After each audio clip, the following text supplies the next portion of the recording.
This is a Colt Commander 1911. My dad owned it for years. It's got some really interesting history.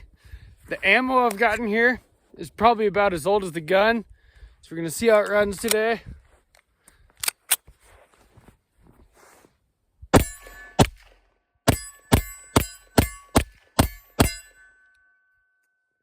Looks like it runs. Welcome back to Sawtooth Tactical.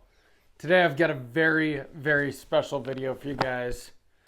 This is my father's Colt Commander 1911, and this thing has some very interesting history, besides being just a very cool gun. So we're going to go over this 1911. We're going to talk a little bit about its history. And my father has lived one of the most interesting lives of anybody I've ever met. And I'm just lucky enough to be his son. The reason that I'm wearing this jacket right now is because he carried this in this leather shoulder holster in Beirut, Lebanon in the 1970s as his own personal protection. If you guys wanted to hear all about it, make sure you're subscribed and let's get started. My father carried this 1911 as his own personal protection a long time ago, and he's still alive today. So that says something. And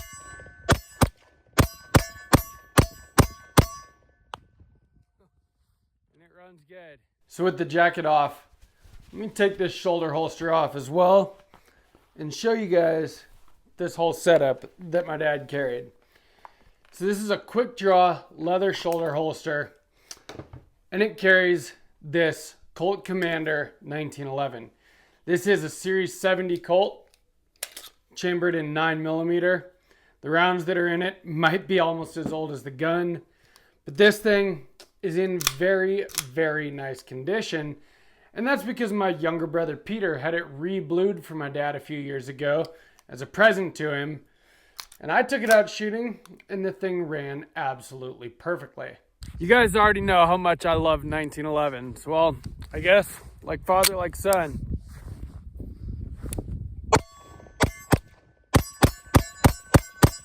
So if you know your history at all, you're gonna find this very interesting as far as the timeline of when my dad had this, when he carried it, when he was in Beirut, and why he carried this at the time. I'm gonna read what he sent me about it because it is just very interesting.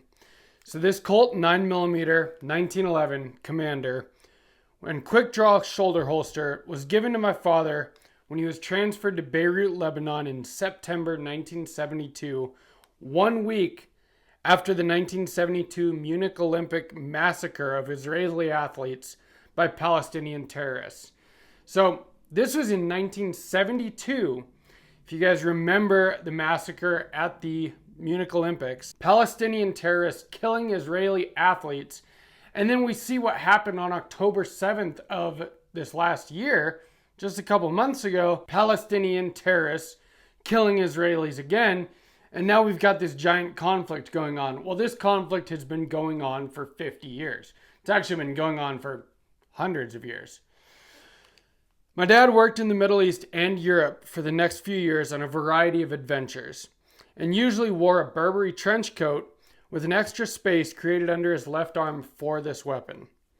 He was one of the last people to leave Tehran as the Shah was deposed by the Ayatollah. So my dad was there up until the very end, and I've heard some of the stories from him over the years. It was not a safe place to be in the world at the time. If you guys know, like I said, anything about history, there was a reason he was carrying this. After changing jobs and returning to the US, he didn't touch the gun for decades. And in fact, I have it in my possession now because my dad told me to hold on to it. And the next time that he comes out here to where I live in southern Idaho, we're going to take it out shooting. He wanted to know if it still ran well, which it does. And he wants to go shoot it with me and get reacquainted with his pistol. But my brother has had this, I think for the last couple years actually. My dad gave it to him to get re-blued, and he put new grips on it. I do have the original Colt grips right here, and I believe this might be the original barrel. As you guys know about 1911s, everything is kind of hand fit. It's not a drop-in process, but this barrel that's in it does seem to fit and work perfectly. I shot about 60 rounds through it the other day, and everything ran exactly as it should, just like it probably did in 1972.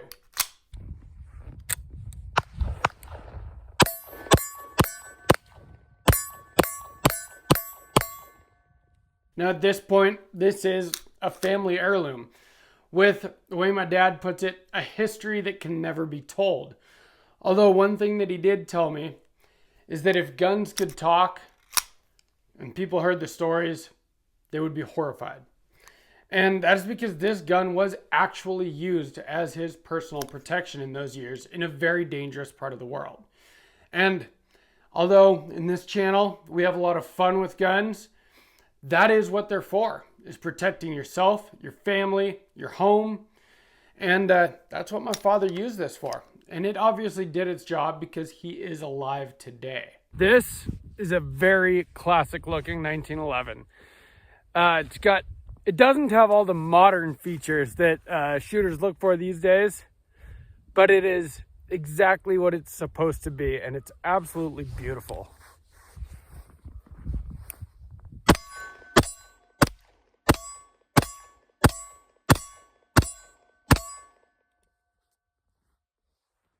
Now, like father, like son, I am a lover of 1911s, and my current 1911 is chambered in 9mm. This is a Springfield Ronin 5-inch government model. This is a Colt 4¼ inch Commander model, also chambered in 9mm. Now the rounds that I ran through it the other day were actually a box of PMC that my dad has been holding on to for I don't know how many years, but the boxes from PMC don't look like this anymore. They've changed their design on it. And as you can see here, they're pretty old looking rounds. In fact, let me grab a new round to put next to it just so you can see what I'm talking about. So I'm not sure the camera is going to do it justice, but this is one of those PMC rounds. This is actually in the magazine when I got the gun. And this is a new factory round. And at least from where I'm standing, there's a big difference. This one's nice and shiny. This one's very dull and old. But they ran absolutely perfectly after all of these years. And so did the 1911. It was as reliable as any gun I've ever shot. Now, I haven't put thousands of rounds through it or anything, but I do plan to shoot it more, especially the next time my dad comes to town to visit. But it shot like a 1911 should shoot, especially a 9mm 1911. And you guys know, in the videos that I've done about my Springfield, I always talk about shooting a 9mm 1911 like it is just a pleasure to shoot. It's such low recoiling. The 1911 handles 9mm in a very soft way. And so it's very easy to be accurate, very easy to shoot quickly, and it just feels good. It's very satisfying. Well, this Colt was no different. And although it doesn't have quite all of the modern features as something like this does, it felt like a good 1911. It's got that 1911 trigger, little bit of take up, nice crisp break, positive reset. It's not a super light trigger, but it wasn't meant to be. This was a gun that was meant to be carried and used as protection. It's not a competition gun. It doesn't have the big beaver tail here or the memory bump on the safety, although it does have a more modern hammer than just your standard spur hammer that you would see on like a GI model. But other than that, it is pretty much like a GI model, although chambered in 9mm. It does have these nice rosewood grips on it now with the checkering on the front and smooth on the back, which is actually exactly the kind of grips that came on my Springfield 1911. But it's got the GI type sights, which are, very, very low profile sights. They're not adjustable. They're not 3-dot, anything like that, but they're extremely usable. I had no problem hitting steel up close and from farther distances with it. I have taken this gun apart, cleaned it, oiled it, and it's in very good condition still. You can see the new bluing that my brother had done. Looks absolutely gorgeous. But you can still see all of the original Colt markings. Colt Commander model, 9mm Luger caliber with the old Colt logo. And on this side, Colt's Commander model. And the serial number there.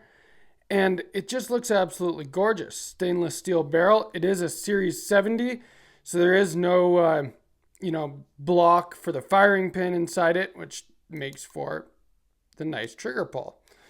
Again, chambered in 9mm, and any 9mm 1911 mags will fit it. I can pull the one out of my Springfield here, and it goes in it just fine.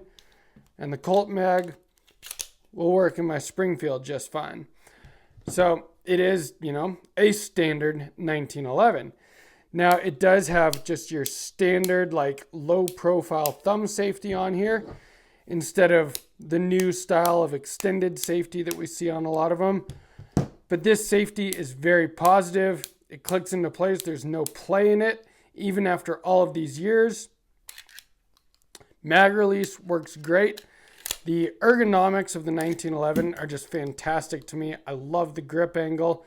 I really like this hammer. It's a very cool look. And again, nice trigger pull. Rear cocking serrations, but not front, because I don't think that they did front cocking serrations yet at that time. It's got that beautiful 1911 aesthetic that you know how much I love. The old school short trigger, instead of newer 1911s have a longer trigger pull, or a longer length of pull, with a skeletonized trigger. This one has the more GI style. And again, instead of your big beaver tail here with the memory bump on the safety like you get on these new, more modern tactical models, it has the original GI style. And there is absolutely nothing wrong with that. I didn't get any slide bite or anything from shooting it. Had no issues engaging the safety, either of the safeties. And this thing just shot like an absolute dream. To me, this gun is extremely interesting, and the history about it is absolutely fascinating. And it's even that much better that it's in such good condition and that it runs so well. One thing you will notice, look how thin the barrels were back in 1972 on these 9mm 1911s compared to on a modern one. You see how much thicker my barrel is on the Springfield compared to this? And this isn't even a bull barrel. If you check out this very modern 9mm 1911, look how much more steel is in it.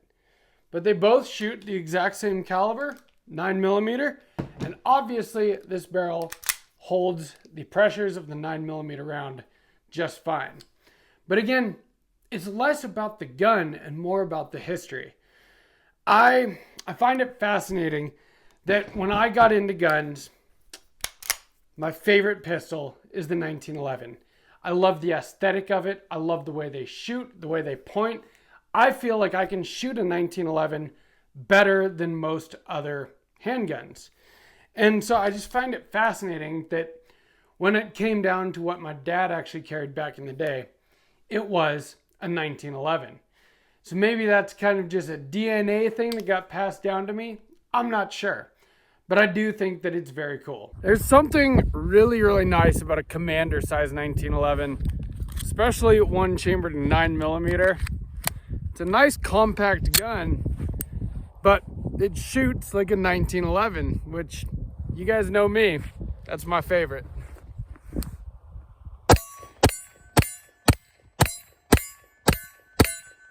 I literally cannot wait until my dad comes back to town and we can go shoot this together. The last time I actually went out shooting with my dad, unironically, was with my older 1911, which unfortunately I don't have anymore.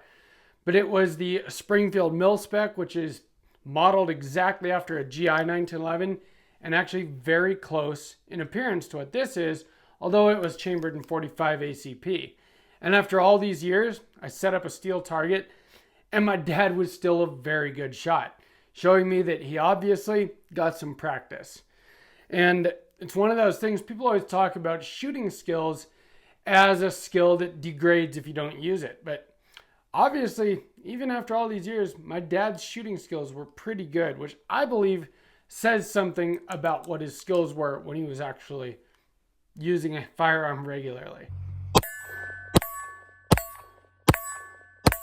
The 1911 is a design done by John Moses Browning that's obviously been around since 1911.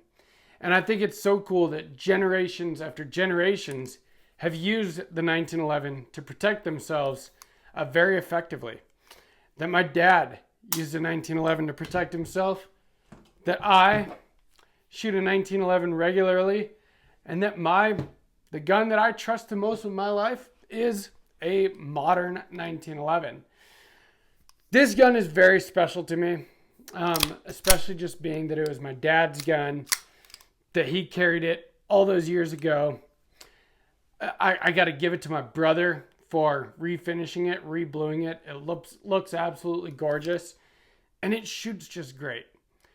Stay tuned. We might do some more videos on this gun, especially maybe when my dad comes and shoots it.